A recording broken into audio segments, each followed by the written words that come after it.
The fall of Bashar al-Assad, former Syrian president, has become a turning point in Syria's tragic journey.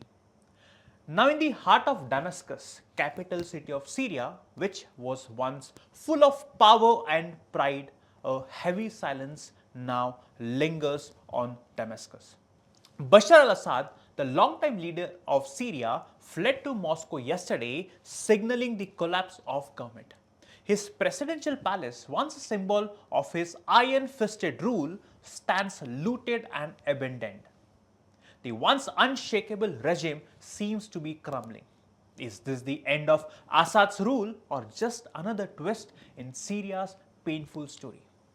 Now, to understand this moment, we must go back to where it all began and look at the key players who shaped this conflict. In 2011, Syria was like any other country dreaming of progress following Arab Spring in Middle East. But things changed quickly. A group of children in the town of Dara wrote anti-government slogans on the wall. The authorities arrested and tortured them, sparking protests. What started as peaceful demonstrations soon spread across the country. The protesters wanted freedom and democracy, but the government responded with violence. Security forces used bullets and tanks to crush dissent. The situation spiraled out of control, and by the end of 2011, Syria was no longer a country united. It was a battlefield. Now, let us understand the role of foreign powers in the Syrian conflict. As the war continued, foreign countries started to get involved, each with its own interests. Now, these foreign powers not only shaped the conflict but also complicated it further. For example, Russia and Iran. Now, they are Assad's strong allies. For Bashar al-Assad, two countries became his key allies, Russia and Iran. Russia provided military support, including air strikes and weapons, helping Assad's forces keep control of key areas.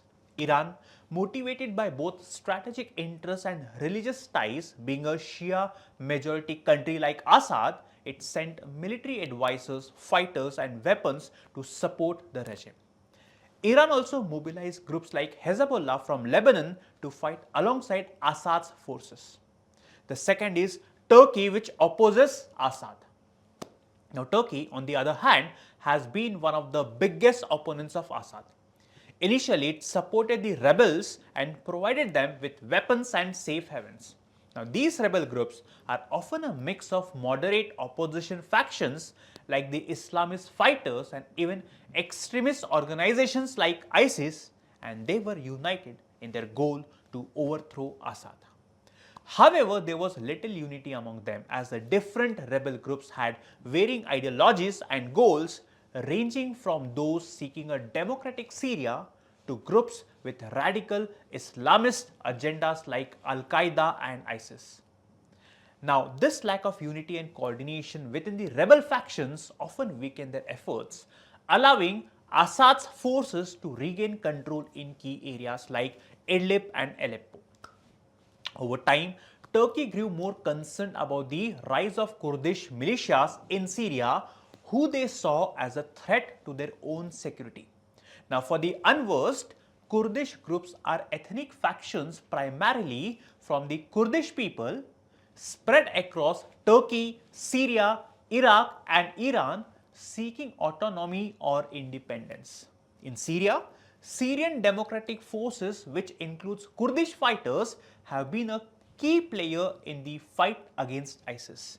These Kurdish groups, especially the Syrian Democratic Forces, have been allied with the US in fighting ISIS but are considered by Turkey to be an extension of the Kurdistan Workers' Party, which is classified as a terrorist organization by Turkey. As a result, Turkey began military operations in northern Syria, aiming to push back Kurdish forces and establish a buffer zone. Now we'll talk about the United States and the Western Bloc. The US, along with European countries, initially supported the opposition in Syria, calling for Assad's removal.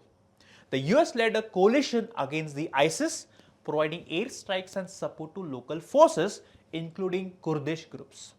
However, their involvement became more complicated over time as they found themselves caught between supporting rebel groups and confronting ISIS while also dealing with the Russian and the Iranian presence backing Assad. Now, the last is the Gulf states funding the rebels. The Gulf countries, especially Saudi Arabia and Qatar, played their part by funding rebel groups. These countries viewed Assad as an Iranian ally and supported the opposition to weaken Iran's influence in the region.